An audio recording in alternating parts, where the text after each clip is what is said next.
They say that home is where the heart is.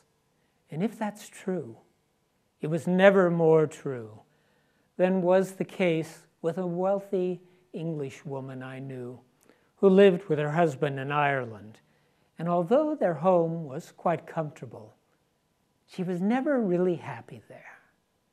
The area in which they lived was a bit too wild for her taste.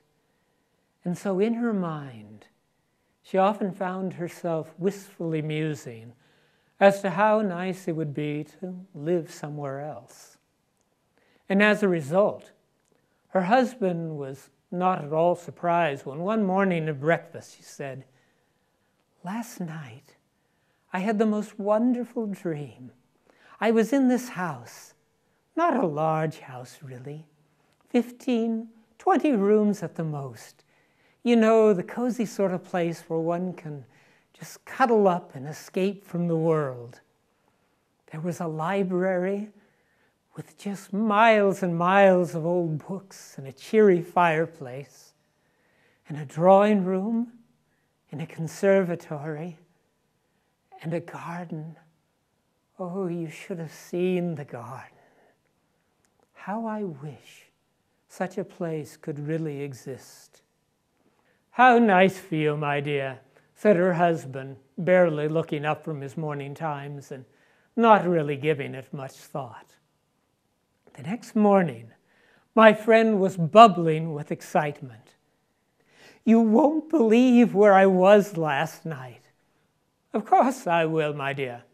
You were lying in bed here beside me, just as you have every night for the last 20-some-odd years." "No, I wasn't." "Well then, my dear, there was someone else lying in our bed who looked very much like you, my dear." "What I mean is in my dreams I was somewhere else. I visited my house again. I spent hours and hours curled up in the big leather chair in the library, watching the crackling fire. I explored the drawing room. I poked around in each of the bedrooms. I even peeked in the linen closet." And so it went. Night after night, in her dreams, my friend found herself in the wonderful house.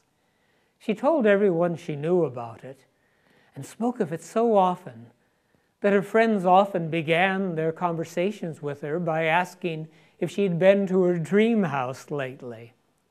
"Of course, every night," she would answer. "Sometimes I find myself counting the hours until it's time to go to bed so that I can visit my house again."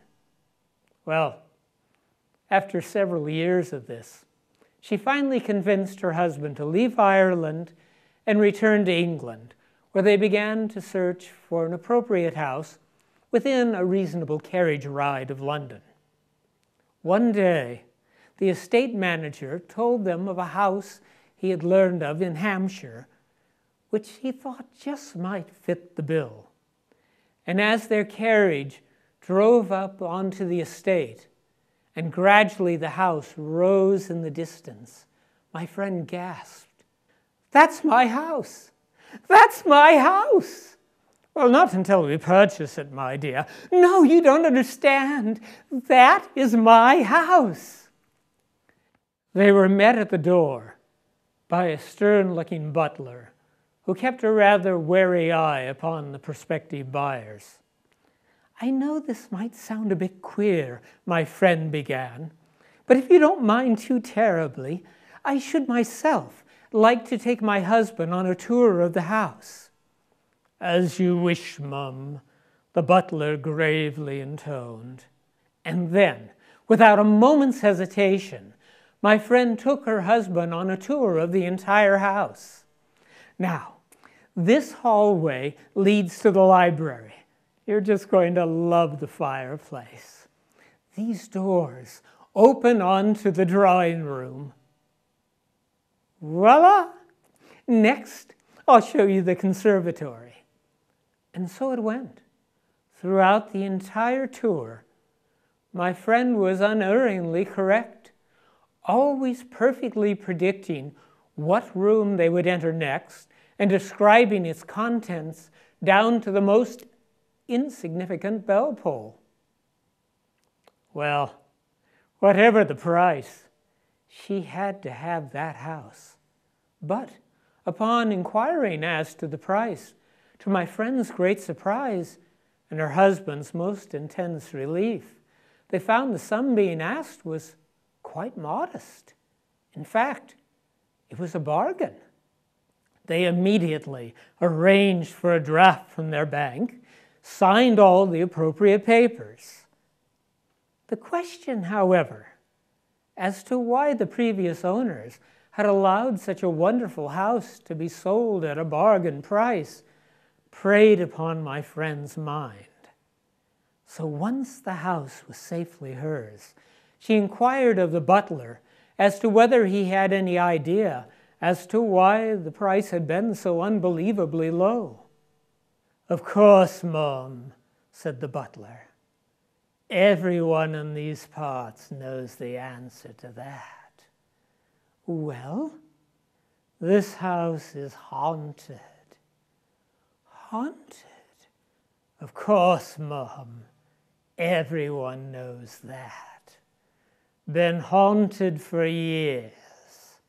But then, that shouldn't bother you, Mum." "And why should it not bother me?" "Because you, Mum, are the guest."